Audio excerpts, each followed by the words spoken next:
It all began a month ago, with Yuta's tweet about a book he read. A stranger responded to his post, and after exchanging a few messages, the person proposed meeting in person. Yuta had his reservations, but he decided to take a chance and meet this person. When she showed up that evening, Yuta was immediately mesmerized by her appearance. It had been a while since he interacted with a girl, and her beauty only amplified his insecurities. The mere exchange of eye contact made his heart race, causing him to look away. They arrive at the restaurant she made a reservation for, and Yuta can't help but feel that it is too fancy for someone like him. She turns to him and remarks how perfect this place was for a date, further exacerbating his panic at the mention of a date. Yuta wonders if he was being deceived, or if this was all part of a prank. As the two enter the restaurant, Yuta overhears whispers from people around them, expressing disbelief that a girl as beautiful as her would be interested in someone like him. Yuta struggles to clear his mind and compose himself. However, he finds it challenging to hold a proper conversation with her. In an attempt to gather some courage, he quickly downs his drink, but ends up choking and spitting it all out. Feeling pathetic, he gazes down, but she reaches out with a napkin, gently wiping away the spilled drink from his face. Yuta gets startled and recoils into his seat. She apologizes if her actions were intrusive. At that moment, he decides to open up and express his feelings to her, confessing that he is neither handsome nor wealthy, so he can't possibly fathom why she was with him. She smiles and explains that the book they had both read was her favorite. Realizing that Yuta had also read it, she became curious to know what kind of person he was. Yuta confesses that the romantic fiction didn't resonate with him all that much, as he was a loser who's never even had a girlfriend before. Before he could continue his self-pitying speech, she interrupts him. She suggests that if not having a girlfriend made him a loser, then perhaps she could be his girlfriend. Yuta is left speechless by her proposition.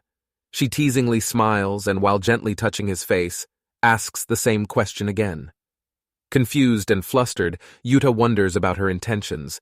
However, she suddenly burst into laughter, revealing that she was only joking.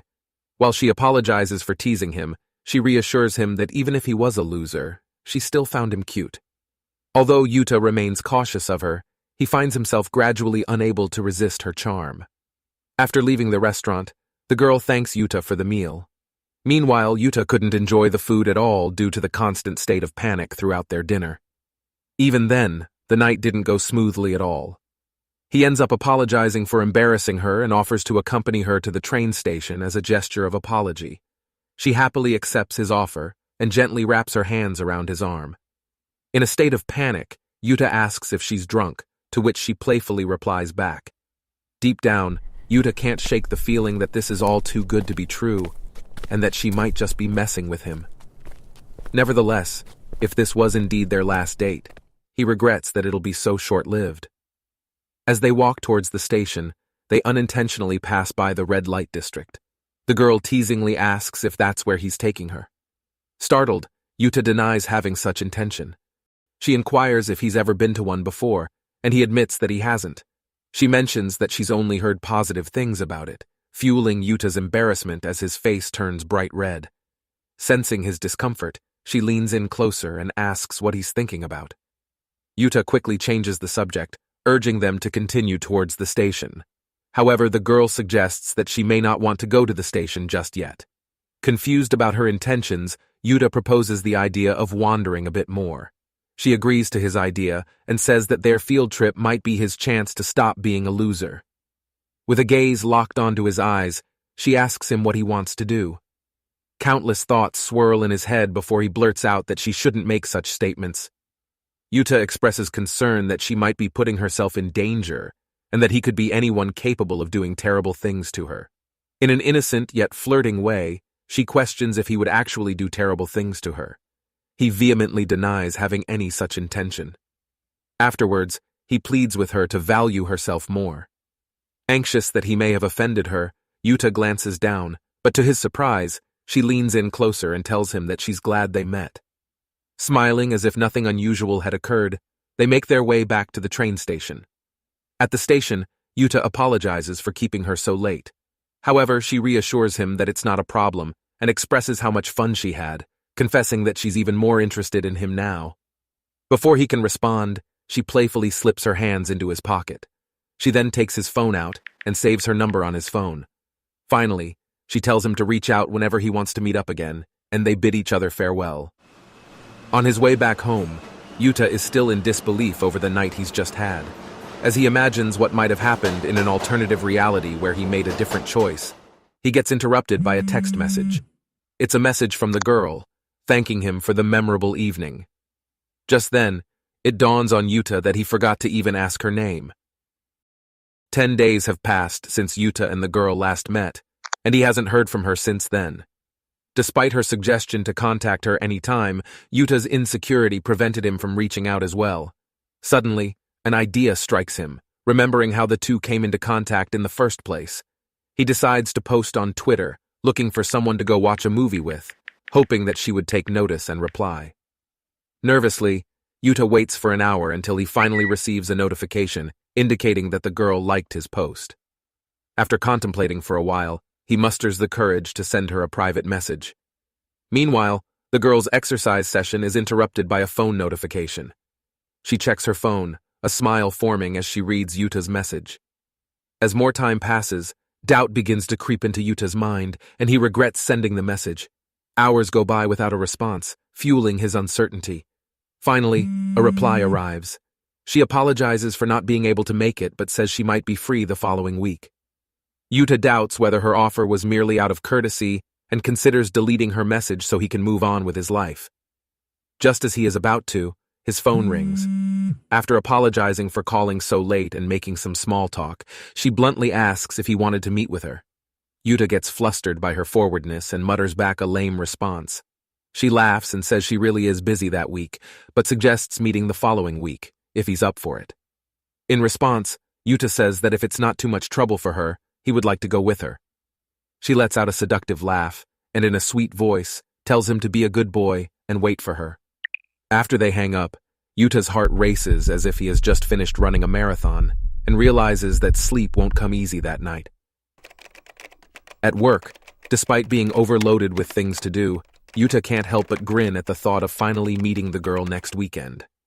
His musings get interrupted by his colleague, Akari, who takes notice of his unusual happiness and asks if he has a date coming up. Yuta hesitates to give a clear response, and his colleagues gather around, eagerly curious to hear about his romantic life. Giving in to their curiosity, Yuta admits that he's going to the movies with someone he knows. Appearing uninterested, Akari goes back to her cubicle. Meanwhile, his other colleagues excitedly inquire about his outfit for the occasion. Having not considered it at all, Yuta simply mentions that he plans to wear a t-shirt and pants. However, his colleagues insist that he should put more effort into his appearance, warning that otherwise she might get embarrassed and dump him. Back home, their advice lingers in his mind, and Yuta realizes he hasn't bought any new clothes in years. He rummages through his closet but fails to find anything suitable to wear. He turns to the internet for advice but gets overwhelmed with too much information. In the end, he simply decides to go to a clothing store in person. Feeling out of place, Yuta timidly explores the clothing store. A friendly store employee approaches him, offering assistance. The employee suggests a jacket for him to try on, and though Yuta feels uncertain, the employee convinces him by complimenting how great it looks on him. Despite the jacket's expense, Yuta decides to purchase it, hoping to make a good impression on his crush. As he leaves the store, feeling satisfied with his purchase, he notices a familiar girl passing by. He realizes it's her. Before he can call out to her, she meets up with a guy who appears to be handsome enough to be a model. They exchange smiles and pleasantries, leaving Yuta in a state of disappointed shock. Yuta never mentions seeing her, and on the morning of their planned meeting, he contemplates canceling their plans. However, he receives a message from her just then, confirming their meeting and expressing her anticipation. He ultimately decides to go, wearing the new jacket he bought to impress her. Spotting her from a distance, Yuta realizes she arrived earlier than him, and she appeared to be in the midst of ignoring a random guy trying to hit on her. Nervously, Yuta approaches them and shyly mentions that he's there to meet her. The guy bursts into laughter at Yuta's appearance, expressing skepticism that she would be interested in someone like him. However, to both their surprise, she firmly grabs Yuta's arm and declares that she has been looking forward to seeing him. They leave the man in disbelief, and walk away. As they do, Yuta can't help but feel a sense of inadequacy, feeling less of a man for not being able to stand up to the guy and relying on her protection instead. They enter into a cafe and with a smile, the girl mentions about the unpleasant encounter from earlier. She asks why Yuta didn't call out to her right away. Yuta admits that he didn't want to embarrass her by having people take notice of her being with a lame guy like him. Without entertaining his self-pity, she notices his new clothes and asks if he got dressed up for her. Yuta becomes embarrassed and criticizes himself once again.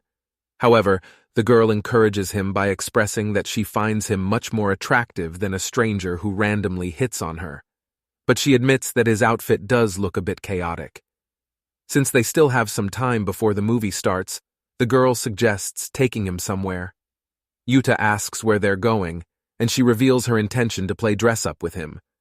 As Yuta watches her choose his clothes, he imagines that she probably did the same for the guy he saw the other day.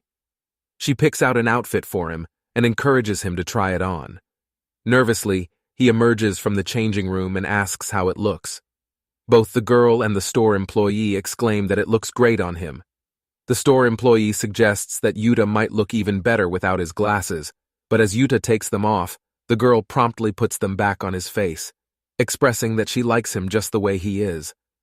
After leaving the store, Yuta offers to pay her back for the clothes, but she insists that it's unnecessary. All she wants in return is for him to accompany her on another shopping trip in the future. With each passing moment spent with the girl, Yuta finds himself falling deeper in love with her. He realizes that if their connection continues to grow, he won't be able to keep his distance any longer. Summoning his courage, he finally decides to ask if the guy she was with is her boyfriend. He anxiously awaits her response as she tries to recall who she met last week. Then she suddenly bursts into laughter. Curious about Yuta's concern, she questions why he's so interested. Yuta explains that perhaps it would be better if they didn't spend time together like this, if she already has a boyfriend. The girl gently places her hand on his thigh and asks if that's really the only reason. Flustered by her touch and uncertain about her intentions, Yuta stammers a response. She then smiles and tells him that the guy he saw is actually her older brother.